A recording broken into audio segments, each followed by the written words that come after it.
previous Instagram post, I talked about how I wanted to buy another one of these lights because I like them so much. So I was on Home Depot's website and they had a special going on.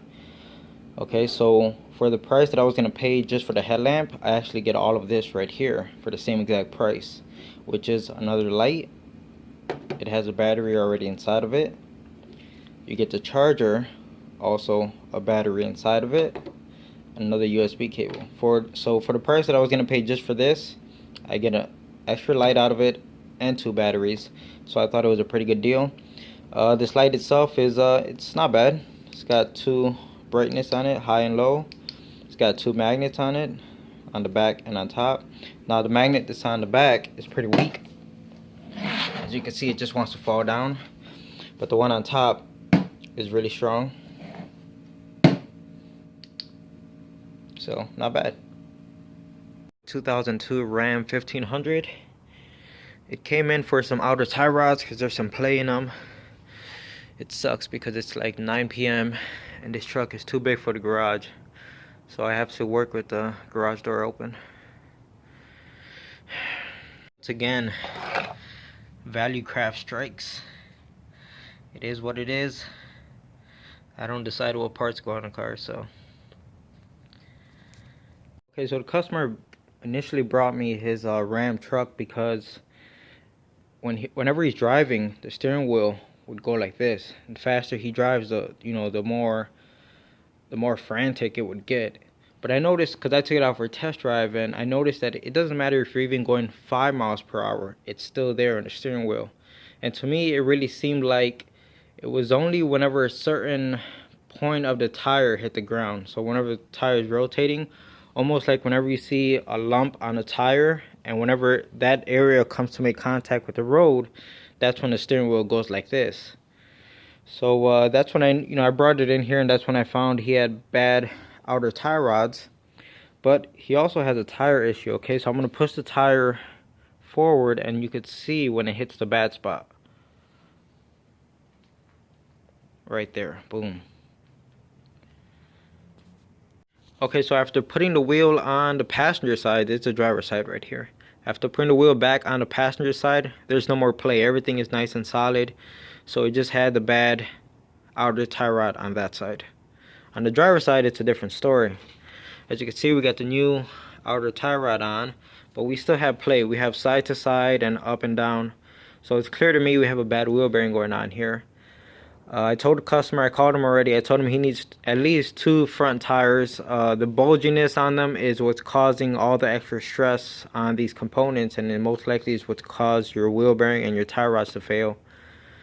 So he has the wheel bearings here in the truck with him, and the plan here is he wants me to change the wheel bearing on this side since it needs it, and he's gonna go tomorrow to get the front tires changed. So let's go ahead and get this wheel bearing done now. Okay, so I don't have my tripod with me, but I got the phone propped up over there. Let's see if we can see this play in the wheel bearing. I'm not sure if you could hear that, but there is a noise.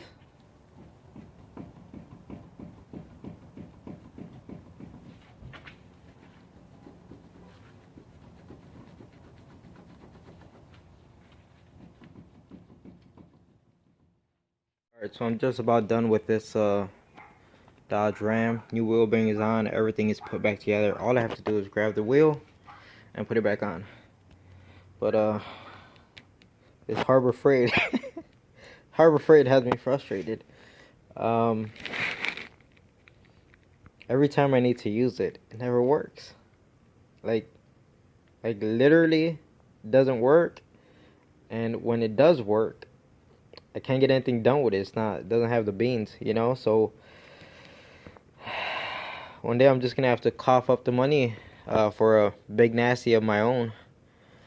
Yeah, with this little pea shooter, a lot of times I pull the trigger and you just hear air, but it doesn't actually work, and you gotta like knock it around a little bit, and then it'll start working for like 2 seconds, and then the same thing, and I keep finding myself just like hitting it, trying to get it to work. Okay, so everything is all buttoned up, and now let's see for any play. Nice and solid, no more play. Wheel bearing is good. This one's good to go. Customer has to get new tires, and that'll be it. Okay, so here we have this Ford Focus. It belongs to my neighbor. And I want to say maybe 2 weeks ago, something like that, 2 or 3 weeks ago, I changed the thermostat housing and thermostat for them because they were having a code related to that. So when they called me this morning saying that the check engine light came back on, I thought it was pretty much a comeback, you know, having the same issue. So I told them I'd check it out, got the car here, and it's a really, really windy day outside today, and it's actually pretty cold out there. So I got the car out there running, and I'm inside the house with the Bluetooth scanner, so I really love this. I don't have to be outside freezing while I check simple things like codes. But it's nice to see it's not actually a comeback because we don't have the same problem going on here. It has nothing to do with the coolant temperature or anything like that, or thermostat. So yeah, this is pretty neat. I just want to share this because the whole Bluetooth function, it's great. For this next test, I had to come out into the car, but it's fine because it's warmed up already. Now, because we have codes for the transmission range sensor, let's go ahead and look at that. Okay, so if I get this camera to focus. Okay, as you can see, we're in park. It reads park. Reverse. Neutral. Drive. You saw for a second it said overdrive. Now, even though we're in manual 2, you can see it still says drive. Manual 1 still says drive. There goes manual 1. Manual 2, back to drive again, even though we should be in manual 2. And this thing is shifting really hard whenever I do switch. That should be drive. We should be in neutral, and it says we're in drive. Ooh, that was a hard shift. Sure, it's just a bad sensor, but I wanted to take the connector off and look for any green crusties, which I don't see anything. Looks nice and clean inside of here. So I'm sure the range sensor is just bad. It's an old car. The problem is, can't really seem to find a part right now. So I don't know. Old part off, and there's no sign of green crusties inside of here, so that's good news. Got an OEM part here. Let's get this bad boy installed. Pretty easy stuff here. Okay, so I opened up the old unit, and does kind of look like there might be some rust. See the dark brown spots? Let me get something to point. This stuff right here, I would imagine it wasn't making good contact.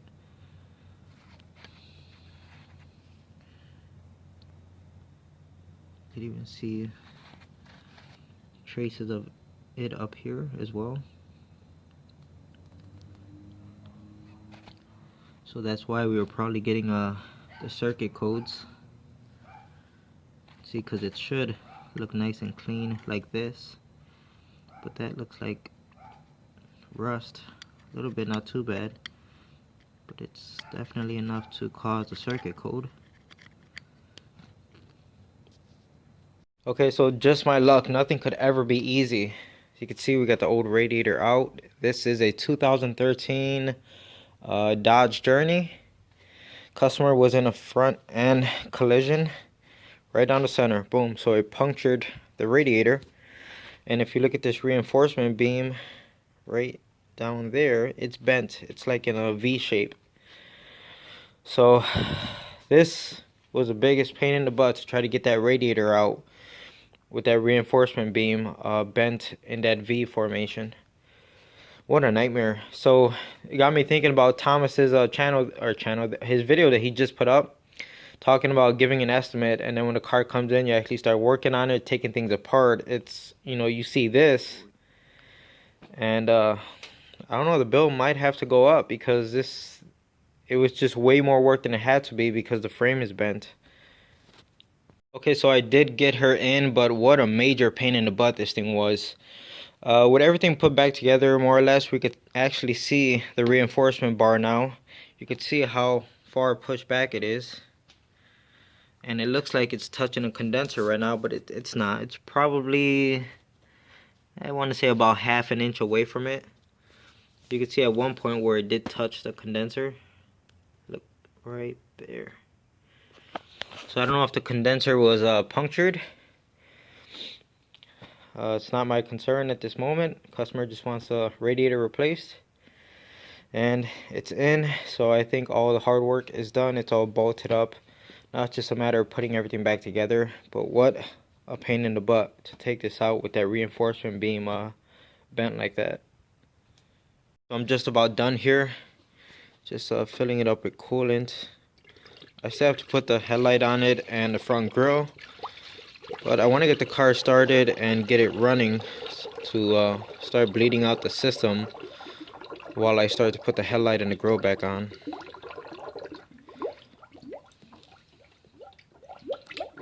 Just finished doing brakes on a Toyota, a good customer of mine, good guy.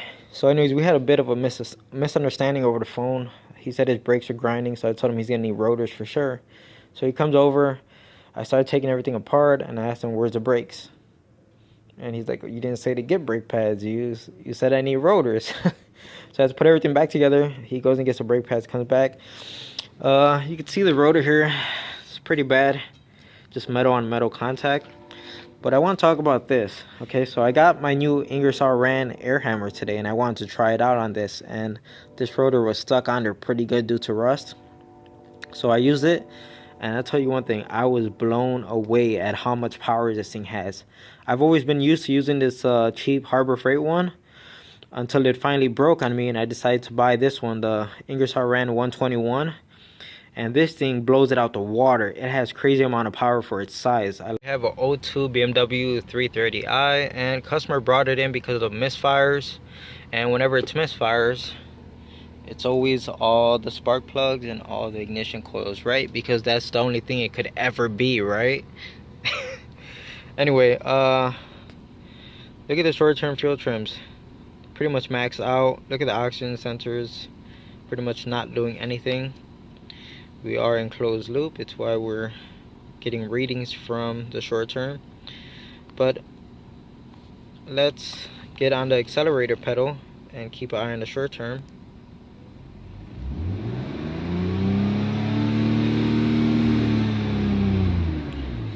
So as you can see, obviously we got a massive vacuum leak, and the car did not like that because now we're in open loop.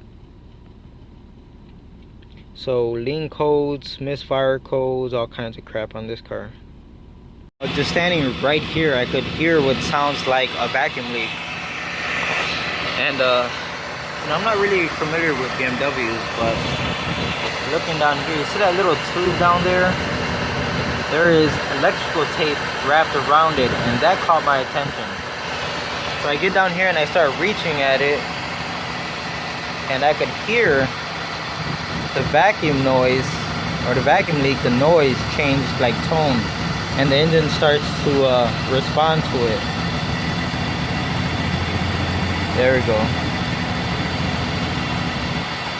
Yeah, I could definitely hear and feel it. There you go, the engine is responding to me opening up that vacuum leak. And look at it, it's trying to stall. So whoever thought it was a good idea to put duct or electrical tape on it, good job, buddy. Okay, so I took off the air filter box, to do a smoke test, even though I know where a leak is at. I want to try to see maybe there's more than one leak. So I took this off. First thing I noticed is there is no clip, no C-clip holding on the harness for the mass airflow sensor. So at any point you hit a bump, I would imagine it could just pop right off, okay? Another thing I noticed is as soon as I go to touch this, it came off just like this. Boop. Just that simple. Literally, I'm not even exaggerating. And this clamp that was right here, not even tight, it just fell right out. So maybe the vacuum leak was right here, because this thing wasn't even on here, it just popped right off like I said. So maybe the vacuum leak was actually right here, and just by me having my hand in here, you can imagine how I'm kind of moving this part around, and this just came right off. So it looks like Okay, so I started taking this stuff apart because I wanted to do a smoke test. Maybe there is a leak somewhere else. You know what I mean? So one thing I noticed right away is there is no clip holding on the harness for the mass airflow sensor. So it's just sitting there. So you can imagine that could just wiggle loose at any time that it wants. And then right here, I just went to move this lightly and it just popped right off. Boom. Like no force whatsoever. It just came right off. And the clamp that was on here wasn't even tight. It was just like this and it just fell down here. So as far as I'm concerned, this could have been the vacuum leak right here. The fact that this intake tube wasn't really on that piece of aluminum piping, and that's why every time I put my hand in here was kind of, you know, bumping this, and we would get the vacuum leak right here. But what I'm going to do is put the clamps back on it where it belongs and do a smoke test. See what I can find. This is gonna be hard to believe, but again, I just touched this and look what happened. Yep. The clamp back there on the throttle body isn't even tight. It's not even close to being tight. It just came right off. It's so stupid. Whoever was in here last, they apparently thought that none of the clamps need to be tight or even in place. Looks like I was at least right about that little elbow coming off of the intake tube, because if we peel back the electrical tape, you can see right there.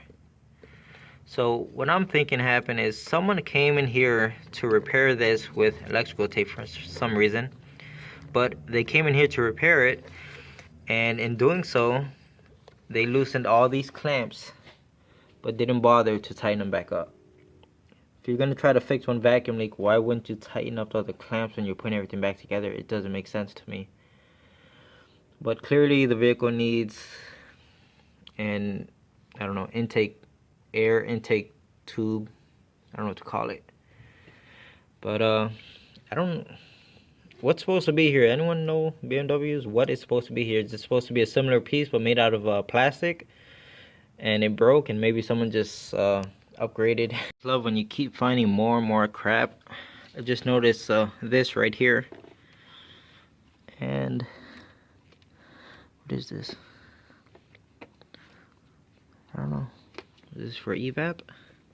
It's funny because he does have evap codes. But look at this also. It looks really close. Yeah, this car has been hacked too, all the way around. The box or the bolt. Crap. The bolt that held this thing down was completely loose. Everything is loose here. Everything is loose. What a hack job. Okay, so I got this hot mess put back together. I had a spare clip just lying around, so I put it on his car, and you can see it's holding the harness now. That's not going to come off. All the clamps, I put them on the best I can. They're all tight, so nothing's loose anymore. It was actually really difficult to get everything lined up because of that aluminum tubing that he has. Obviously, it doesn't belong. So something's not right. You know, it's like you got to force all of the the ends that connect together. You got to force everything to fit. And obviously down there, he still has that one tube that's ripped, the one that has electrical tape on it. So I did my part. I found this vacuum leak, and he's gonna have to get this air intake replaced. I don't know, go to a dealer, do something. But yeah, I don't know what the customer is gonna decide to do, but I think I'm done looking at this car for now. Back again with this BMW. The parts for the air intake should come in today, so I'll take care of that later. Another issue is customers having a clunking noise, and he wanted me to figure out what's going on here. He said the front stabilizer links have already been replaced recently. So first thing I noticed is they didn't bother to put back any of the hoses or the wires back in their bracket. As you can see, they just left everything. And here was the supposed new stabilizer link. Let's see if I can get my hand in here. Look at this. Yep. So whoever changed the links didn't even tighten them. Just for the hell of it, let's check the upper portion of the stabilizer link. Yep, loose.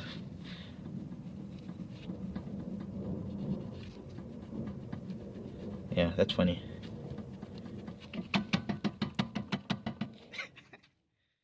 I did end up taking this bracket off and I bent it into what I thought was its correct shape. And as you can see, I put all the lines and hoses where they belong. Everything seems to be fitting a lot more neat than it was before, instead of just thrown around.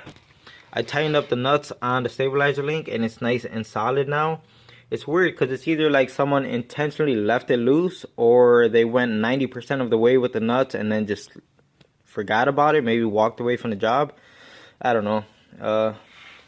It's done now.